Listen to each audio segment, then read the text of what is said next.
Imagine signing a peace treaty to, end a really bitter, exhausting conflict. Right, like you're finally at the end of it. Exactly. Sit down at the table, you shake hands, sign the documents, and you just breathe this massive sigh of relief. Because you think, well, I have weeks to pack up my camp now. Yeah, you think you have time to gather your belongings and just leave peacefully.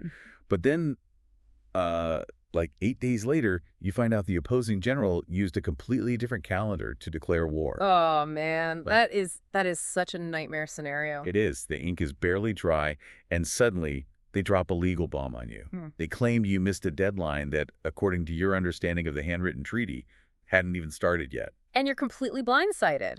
Because, I mean, the machinery of the state is already in motion to remove you. Right. And it's based entirely on a clerical paradox. Exactly. You are locked out, your property is trapped, and you are staring down a judgment that you just never saw coming. It's wild. So today, we're taking a deep dive into a stack of sources that perfectly illustrate this exact scenario.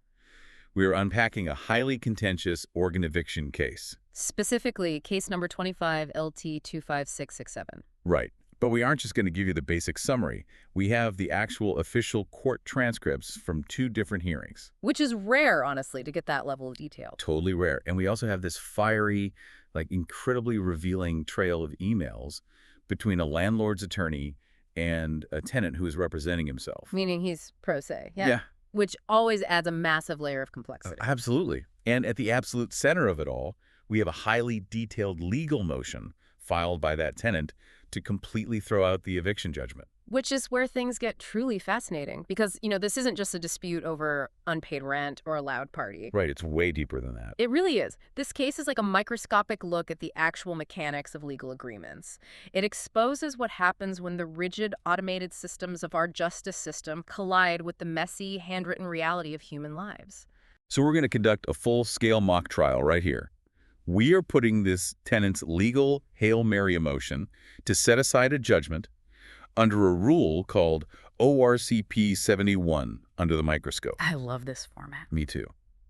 We're going to debate the merits of this motion, and you, the listener, you get to be the judge and jury. We are going to explore how a simple, seemingly straightforward agreement to move out just completely unraveled. Yeah, into claims of impossible deadlines, legally defective notices that border on the Kafkaesque, and, get this, even allegations of tampered security video. It really has everything. Okay, let's unpack this. To even begin to evaluate whether this eviction judgment should be thrown out, you have to understand the foundational agreement first. Right, you have to look at the soil where this incredibly thorny vine was planted. Exactly. So let's go back to the beginning. The date is December 10th, 2025.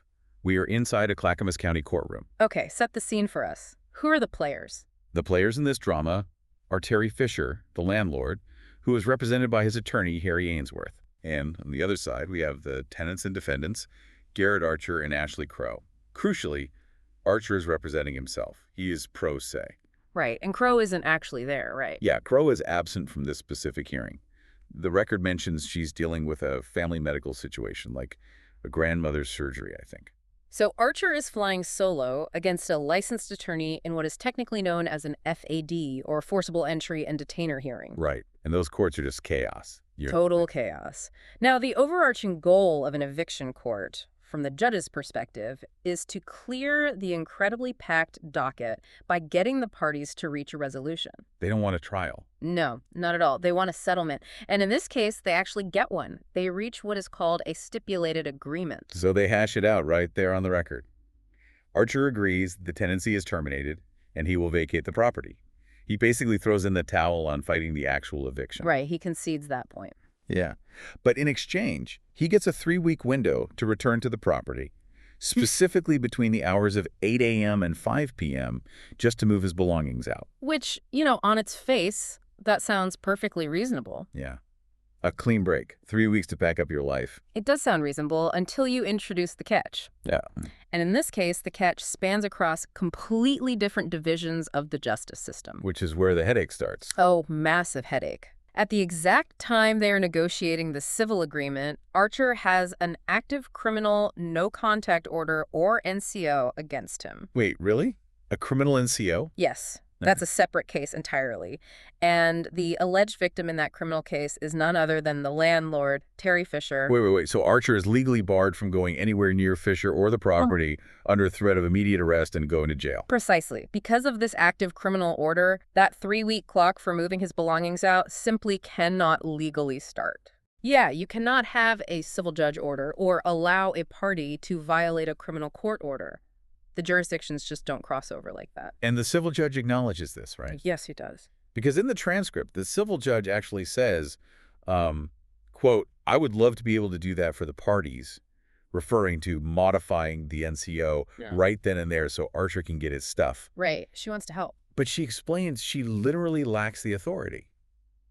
Because the state, like the district attorney, is a party to the criminal case, and they have a constitutional right to be heard before a criminal protective order is altered. It's a huge jurisdictional wall. So this civil agreement they just spent all morning negotiating is made entirely contingent on a future event in a completely different courtroom. Which brings us to the paperwork discrepancy. Oh boy, the ticking time bomb. Exactly. This is the ticking time bomb of the whole case. Because when you reach a stipulated agreement in an eviction court, the clerks hand you a pre-printed form. Like a standardized template. Right. This form is designed for standard, straightforward evictions. Tenant agrees to leave by Friday, that kind of thing. It has a blank line for a vacate date. Okay, pretty standard. But the court's automated software generated a printed date and time for Archer to vacate and return the keys.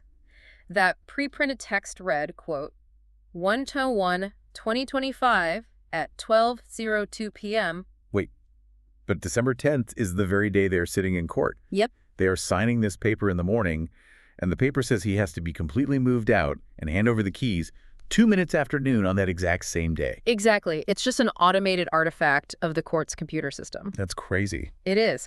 But because they knew the NCO was blocking everything, the parties also signed a handwritten addendum to this form. Okay, so they caught it. Well, they added to it. This handwritten section explicitly stated that Fisher, the landlord, agrees to seek modification of the NCO to allow Archer access. Right. And crucially, it stated that the 3-week access window will be afforded from the date of modification of the NCO. Let me make sure I'm wrapping my head around this. Is this basically like signing a standardized car lease where the fine print says, return the car tomorrow, but the dealer takes a Sharpie, crosses it out, and writes on the back, actually keep it for a month? That is absolutely perfect, yes. Because, how do courts reconcile pre-printed boilerplate computer text with negotiated handwritten notes? It's a fundamental issue of contract law. Because if you look at the printed date, Archer is in violation of the agreement at 12:03 p.m. on the day he signed it. But if you look at the handwritten note, his clock hasn't even started ticking yet. Your car lease analogy strikes at the very heart of contract law and how courts are forced to interpret conflicting agreements. The general, deeply established legal principle is that specific, negotiated, handwritten terms almost always supersede boilerplate form text. Why is that exactly? Because the law cares about the meeting of the minds. The pre-printed form represents a generic template. It's what the court's software spit out. Right, a computer did it. Exactly. But the handwritten additions represent the actual active intent of the human being sitting at the table at that specific moment. You don't take a pen and write a specific condition into a contract unless you intend for that condition to govern the agreement. Right. You wouldn't write something in by hand if you didn't mean for it to override this standard checkbox. Exactly. And to solidify this, if we look at the transcript of that December 10 hearing, the landlord's attorney, Ainsworth, states clearly on the record, out loud in front of the judge. Yes, he says, quote, that 3 weeks will start when the no-contact order in the criminal matter is modified to allow that. So the verbal agreement on the audio record perfectly matches the handwritten addendum and completely contradicts the pre-printed 12:02 p.m. deadline. Yes. So they have an agreement, but the agreement is frozen. Stuck in legal stasis. It's stuck in legal stasis until they can get a criminal judge to thaw it out. Wow. Okay, so the civil agreement is signed on December 10th, but the clock is paused. To start the clock, they have to cross jurisdictional lines. Which takes a few days. Right. 8 days later, on December 18th, there is a brief hearing in criminal court to modify the no-contact order. And who shows up at this criminal hearing? Attorney Harry Ainsworth. Wait, I thought he was the landlord's civil eviction lawyer. He is, but now, in the civil eviction case, he represents Fisher, the landlord. In the criminal case, Fisher is the alleged victim. I see. So Ainsworth appears on behalf of the alleged victim and formally asks the judge to modify the NCO so Archer can go retrieve his belongings. On the surface, this looks exactly like what was promised. He is fulfilling the handwritten addendum of the civil stipulation. He is doing exactly what he said he would do. He is asking the criminal court to follow the clock. The state, meaning the prosecutor, is there, and they explicitly state they have no objection. It should take 30 seconds, right? It should be a simple rubber stamp. It should be, but it isn't. Okay, what happens? Ainsworth doesn't just ask for the modification they agreed to back in civil court. He asks the criminal judge for new conditions that were never negotiated, never mentioned, and never agreed to in the December 10th civil stipulation. Hey, what? Yeah. This is a massive strategic pivot. On the audio transcript from December 18th, Ainsworth says to the criminal judge, "We intend to have the visit supervised." Supervised. That wasn't in the original deal. No, it wasn't. He then adds, "And it would be nice if Mr. Archer would give us advance notice on the days when he's supposed to be there." Advance notice. Also not in the deal. Exactly. Furthermore, the hours of access, which were explicitly negotiated as 8 a.m. to 5 p.m. in the civil agreement, are suddenly shifted by Ainsworth to 9 a.m. to 6 p.m. The criminal judge hears this. The prosecutor doesn't object. The judge probably just wants to facilitate a peaceful move-out and ensure the alleged victim feels safe, so the judge easily grants this, right? Right. The judge's order states the access must be supervised by persons selected by Terry Fisher and defendant to contact Harry Ainsworth regarding time to access property. Okay, let's analyze the sheer brilliance, or perhaps the audacity, of this strategic maneuver. It's wild. The attorney used the venue of a completely separate criminal hearing to unilaterally attach new strings to a civil agreement that had already been finalized and signed by both parties 8 days prior. Yes, that is exactly what happened. Because the civil agreement said absolutely nothing about supervised visits. It said nothing about coordinating exclusively through the opposing counsel with advance notice. No, it just said he gets 3 weeks to get his stuff. Wait, hold on. Can a lawyer actually do that? Can you just use a separate criminal hearing to rewrite a civil contract?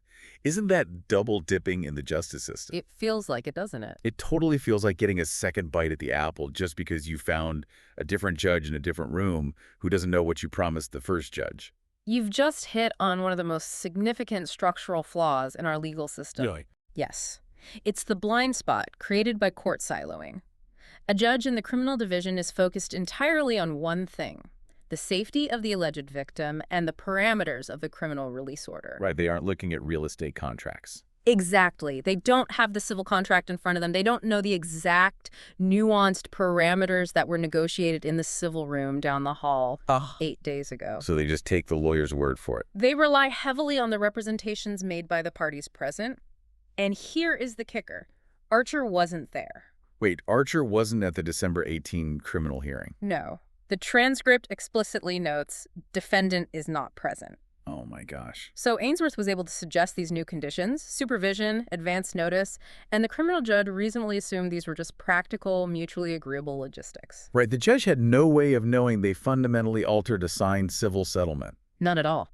Okay, so the NCO is modified, the clock is finally thawed, but the rules of the game have been quietly changed while the clock was frozen. Yes. And this is where the paper trail catches fire. Because having the legal right to enter a property and actually coordinating that entry with an adversarial attorney are two completely different things. Oh, completely different. Almost immediately, the logistics of this access break down in a bitter, day-by-day email war between Archer, the pro C tenant, and Ainsworth, the landlord's attorney. If you want a masterclass in the breakdown of communication and the clash of opposing legal needs, read these emails. It's hints. You have to remember the context here. Archer is trying to move out of an apartment, coordinate logistics, and deal with an eviction, all while navigating a documented disability. Right. In the emails, and later in his legal filings, Archer explicitly cites his disability, stating he has severe ADHD. And that plays a massive role in how this unfolds. It really does. He writes a long email to Ainsworth on Christmas Day, no less. He says, quote, "As you and your client know extremely well, My disability conditions are such that require more time and space than a normal person to act willfully. That's a direct plea for accommodation. It is. He tells Ainsworth that he needs rolling access. He writes, quote, I intend to be there between 9 and 6 off and on for the entire 3 weeks. I cannot plan 24 hours in advance. What he is doing here is asking for the flexibility that he believed he negotiated in the original civil stipulation. He wants to be able to come and go during those approved daytime hours to slowly pack, rest, and move. Which makes sense. And this aligns directly with his stated need for accommodation regarding his ADHD, the inability to rigidly schedule executive function tasks 24 hours ahead of time. But Ainsworth takes a remarkably strict, uncompromising stance. He enforces a rigid 24-hour advance notice rule. Which is nowhere in the original agreement. Nowhere. Ainsworth replies to Archer's request for rolling access with a very sharp, very short email. He says, quote, you can comply with the court's order or you can choose not to.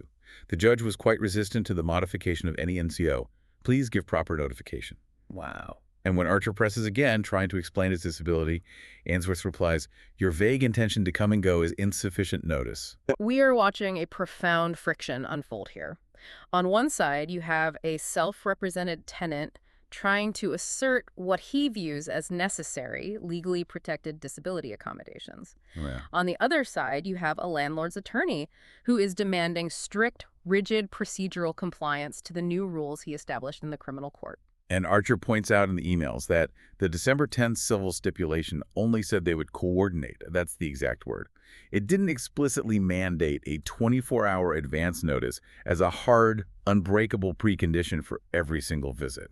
And this highlights the massive power imbalance in the administrative execution of a legal agreement.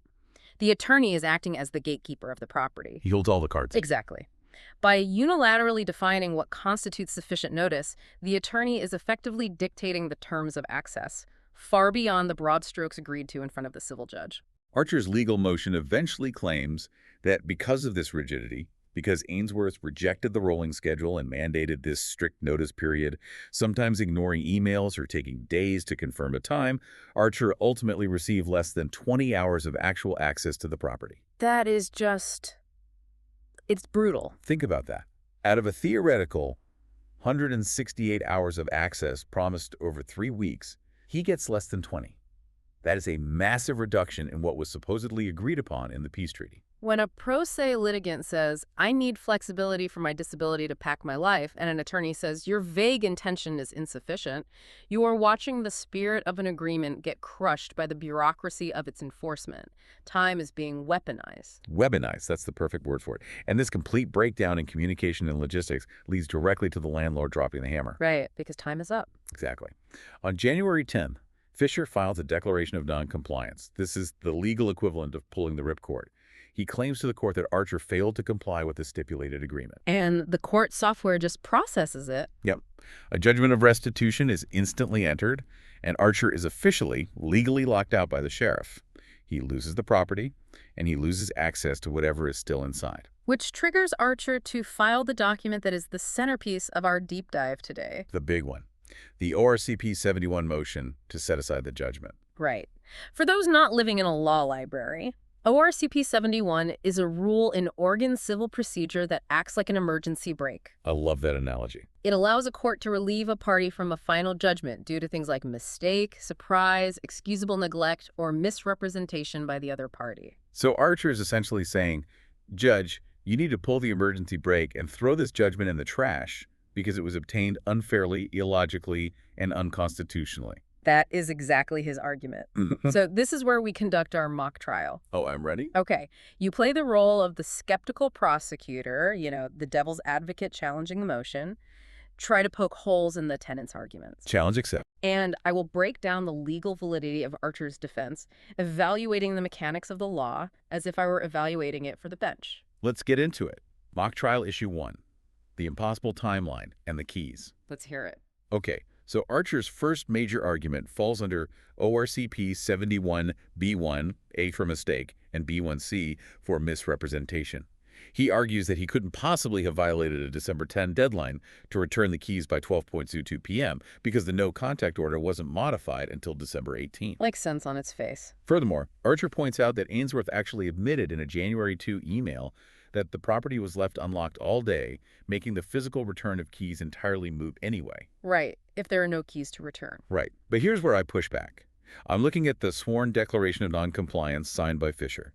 Under penalty of perjury, Fisher declares to the court, quote, "Defendant Archer failed to return the keys by December 10, 2025 by 12:02 p.m." Okay, I see where you're going. Now, I know we talked about the handwritten note, but look, Archer did sign a document that had December 10 at 12:02 p.m. printed clearly on it. He did sign it. Ignorance of what you're signing isn't a legal defense. If I sign a mortgage with a typo that says I owe $1 million instead of $100,000, the bank is going to hold me to the paper. Yeah. It's my job to read the fine print. Right. Why shouldn't Fisher hold Archer to the printed date he put his signature next to? Because your mortgage analogy breaks down when we look at the mechanics of perjury and sworn declarations. A sworn declaration under penalty of perjury claiming non-compliance must reflect the actual operative agreement, not a clerical artifact. That it's on the paper. Sure, but in your mortgage example, if the bank had a video recording of the loan officer saying, "We agree the loan is $100,000, and a handwritten note on the contract saying loan is $100K, the bank would be committing fraud to later try to collect $1 million based on a printed typo. Okay, that's fair. In this case, we have the handwritten addendum and the court transcript proving the printed date was not the actual agreement. But more importantly, enforcing a deadline that predates the triggering event is a literal logical paradox. A paradox. Yes, Archer's motion states it perfectly. An order cannot require compliance at a time that precedes the order's own existence. Wait, explain the paradox part a bit more. I want to make sure I'm following. Think about it. On December 10 at 12:02 p.m., Archer was legally barred by a criminal order from being at the property to return the keys. Oh, right, because the NCO was still fully active. Exactly. If he had shown up to hand over the keys at 12:02 p.m., he would have been arrested for violating the NCO. Wow. For Fisher to swear under oath that Archer breached the agreement by failing to do something that was legally impossible and explicitly contrary to their handwritten addendum is a massive vulnerability. So it's basically perjury. Well, in the eyes of a judge evaluating an ORCP 71 motion, obtaining a default eviction judgment based on a timeline you knew was factually and logically impossible leans heavily toward misrepresentation. You are telling the court a half-truth to trigger an automated eviction. Okay, I see the paradox now. You can't legally punish someone for not traveling back in time and breaking a criminal law to do it. Exactly. The court software might not catch the paradox, but a human judge reviewing the ORCP 71 motion definitely will. They absolutely will. It's a glaring logical flaw. All right, let's move to mock trial issue 2. The Kafkaesque Notice of Restitution. And this one involves the Constitution. No, this is a big one. Archer argues under ORCP 71B1D that the judgment is entirely void due to defective service. Here is the timeline of the eviction. The judgment is entered against him on January 12th. Okay. The Notice of Restitution, which is the vital legal document telling the tenant they are officially being kicked out and have a very short 7-day window to ask the court for a hearing, is served on January 16th. And how is it served? That's the crazy part. It was served by posting it at the property. They literally taped it to the front door. Which is standard practice, usually. Usually. But here's the catch. Archer's 3-week NCO exception expired around January 8. Right, because 3 weeks had passed since the criminal hearing. Yes. Therefore, the legal notice was posted at a location he was legally banned from approaching, under threat of arrest. He missed his 7-day window to request a hearing under ORS 105.148 because he literally never saw the notice. Wow. So, counselor, I have a philosophical legal question for you. If a legal notice is posted in a forest and the defendant is legally banned from entering the forest, does it constitute due process? It absolutely does not. And from a constitutional standpoint, this is perhaps the most glaring, fatal issue in the entire file. Why is it so fatal? When we talk about due process under the 14th Amendment, we are talking about the fundamental right to be heard before the state deprives you of your property. The Supreme Court established in a landmark case, Mullane v. Central Hanover Bank, that service must be reasonably calculated under all the circumstances to apprise interested parties of the pendency of the action. Reasonably calculated. What does that actually mean in practice? It means you can't just go through the motions if you know the motions won't work. Posting a notice on a door is a standard procedure in evictions. It's usually perfectly fine, assuming the tenant still lives there or visits the property. Right. But the law requires you to look at all the circumstances. In this highly specific scenario, the landlord and his attorney knew that Archer's legal right to access the property had expired. They were tracking the clock. They were the ones who orchestrated the timeline. They knew the criminal endem. No contact order had snapped back into full effect. They knew if he walked up to that door to read that piece of paper, he could be handcuffed and taken to jail. It's like sending a draft notice to a prisoner in solitary confinement by slipping it under the door of his old apartment across town. Exactly. It's technically delivered to his last known physical address, but practically, it's completely invisible. It's completely invisible. Furthermore, the email trail proves that Ainsworth had Archer's active email address. Oh, that makes it even worse. Much worse. They had been communicating daily, sometimes hourly, discussing logistics and arguing about the NCO. The motion also states they knew his correct mailing address where he was actually staying. So they had other ways to reach him. Absolutely. To purposefully ignore the active, proven email address, to ignore the known mailing address, and instead choose to post the sole legal notice on a door the defendant is criminally barred from approaching. Yeah. That is a massive red flag for due process. It's just sneaky. It is, as Archer's motion brilliantly describes it, notice calculated to fail. If a judge agrees that the service was defective because it wasn't reasonably calculated to actually reach him, the judgment isn't just unfair, it is legally void. It never legally happened. That is a devastating argument. You really can't play hide and seek with constitutional right. You really can't. The courts hate that.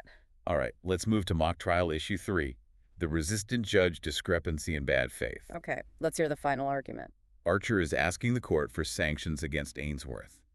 He points out a glaring documented contradiction. In the emails. In the emails, yeah. Ainsworth justified his strict 24-hour notice rules by telling Archer that the judge was quite resistant to the modification of any NCO. Right, he used that to shut down the rolling access. Exactly. He used this alleged judicial resistance as a shield, an excuse to impose harsh rules and deny Archer the rolling access he requested for his ADHD. However, Archer got his hands on the audio transcript of the December 18 criminal hearing. Oh, the receipt. The receipts. Mm. And the transcript reveals the judge was not resistant at all. The civil judge on the 10th said, "I would love to be able to do that for the parties."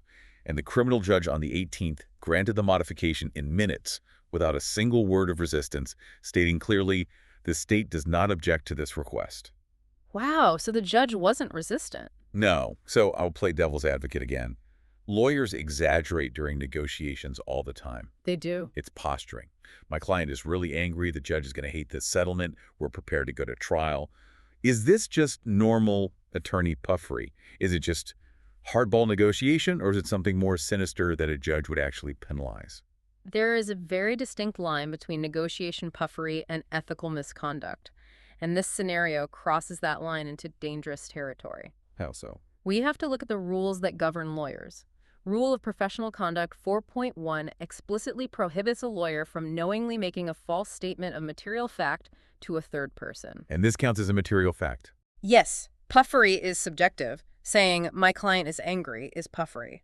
But telling a pro se litigant, someone without legal training, who is relying entirely on the attorney's representations of what happened in a courtroom they couldn't access, that a judge said or felt something specific to justify a harsh contractual condition, that is a factual representation. Because Archer wasn't in the room on the 18th. He has to take Ainsworth's word on how the hearing went. Precisely. He has no other way of knowing. If the transcript proves the judge was not resistant and the attorney used that fabricated resistance to strong-arm a disabled, self-representing tenant into a corner that ultimately prevented him from moving out and led to a default eviction judgment, a judge reviewing this ORCP 71 motion is going to be furious. They don't like being lied about. No, they don't. They are going to look very closely at the equities of the case. What do you mean by equities? I hear that word a lot. In our legal system, we have courts of law, which deal with strict rules and statutes, and we have the concept of equity, which deals with fundamental fairness. When you file an ORCP 71 motion, you are appealing to the judge's equitable powers. So it's not just about the black and white law. Right. You are saying, look past the technical checkboxes and look at the fundamental fairness of what happened here. Courts absolutely despise it when officers of the court misrepresent the posture of the bench to gain leverage over an unrepresented party. It undermines the integrity of the whole system. Wow. So Laying out the mock trial, we have an impossible timeline that demands a tenant break a criminal law to comply. Yep. We have a notice posted in a constitutionally forbidden zone. Yep. And we have an allegedly fabricated judicial stance used to bully a disabled tenant. That is an incredibly potent cocktail for an ORCP 71 motion. This really is. It's a very strong motion. But the rabbit hole goes even deeper. Of course it does. Because while the ORCP 71 motion is the legal climax, the sources reveal a web of wild subplots that explain why the relationship between these parties was so toxic to begin with. These aren't just dry legal arguments. This is a deeply human, incredibly messy conflict. And in civil litigation, the messy human subplots often dictate the entire legal strategy. You can't understand the tactical moves without understanding the animosity behind them. Let's talk about the video evidence. Oh, this part is wild. It is. During that initial December 10 hearing, the landlord, Fisher, gets a default judgment against the co-tenant, Ashley Crow, because she isn't there to defend herself. Right. To get that default, Fisher puts on what's called a prima facie case. He has to show the judge some basic evidence to prove his claim. He presents a video from a security camera, a Zosi C298, allegedly showing Archer shooting a gun into a metal building on the property. Shooting a gun? That's intense. Extremely intense. Fisher testifies under oath, quote, "I saw Mr. Archer go from his car underneath some tarps, pointing a gun at the camera and squeezing off several rounds." So that's what sparked the whole eviction and criminal charge. Well, wait. In the emails, Archer furiously claims the video was tampered with. He goes full forensic on Ainsworth. Forensic how? He writes, quote, "Your video has been altered significantly in format, mislabeled, and appears to be tampered with or heavily edited. The metadata are discrete file properties and proves that this video comes from a source other than the Zosi C298 it purports to be captured with. I will move to strike." It's a fascinating technical defense. What Archer is doing is challenging the chain of custody and the authenticity of the digital evidence. So he's saying it's a fake video. He's arguing that the video file presented to the court doesn't have the original EXAF data or the correct container format that a Zosi C298 camera naturally outputs. If the metadata shows the file was created in a video editing software days later, rather than directly off the camera's hard drive, it introduces massive reasonable doubt about whether the video was spliced, sped up, or entirely fabricated. That is some serious pro-C lawyering right there. It is. And then there's the retaliation claim, which adds another massive layer. Right. Archer's emails reveal that before the eviction even started, he filed a BOLI complaint. BOLI, the Bureau of Labor and Industries. Yes. For those outside Oregon, BOLI is the state agency that handles civil rights and discrimination. It's complaint number 25-011126. Very specific. He claims disability discrimination because the landlord failed to accommodate his request to reestablish garbage service. He explicitly claims in an email seeking legal representation that the eviction notices, starting with a 90-day no-cause notice on January 9, were direct retaliation for him asserting his ADA rights and requesting these basic accommodations. Which is a massive deal because Oregon law has very strict protections against retaliatory evictions. Right. If you complain, they can't just kick you out for complaining. Exactly. If a tenant complains to a government agency about a health or safety violation or a discrimination issue, the landlord cannot legally evict them in retaliation for that complaint. Archer is building a narrative that the entire eviction was born from illegal malice. And finally, the missing property. This part is just sad. It really is. Archer repeatedly demands an accounting of his personal property left behind at the apartment, citing Oregon statutes ORS 105.165 and ORS 90.425. He's not just trying to get a television back. He's trying to recover vital medical equipment, explicitly stating he needs his prosthetics and his medications. He literally couldn't get his prosthetics out. No, because Ainsworth replies with a stunning brush-off. He writes, quote, "I do not represent Terry for purposes of disputing or discussing the accounting, abandoned personal property, or property damage." Wow, that is cold. It creates a maddening, frustrating runaround. Ainsworth is the only person Archer is legally allowed to contact due to the NCO, but Ainsworth is saying, "I don't represent the landlord for that specific issue." So how is Archer supposed to get his prosthetics? He's trapped in a bureaucratic loop. Completely trapped. Now, I have to push back here, though.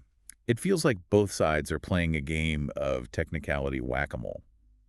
Archer is throwing video metadata arguments and BOLI discrimination complaints into what is essentially a breach of contract eviction dispute over moving out. I can see why you'd say that. Are these side quests legally relevant to the core issue of setting aside the judgment?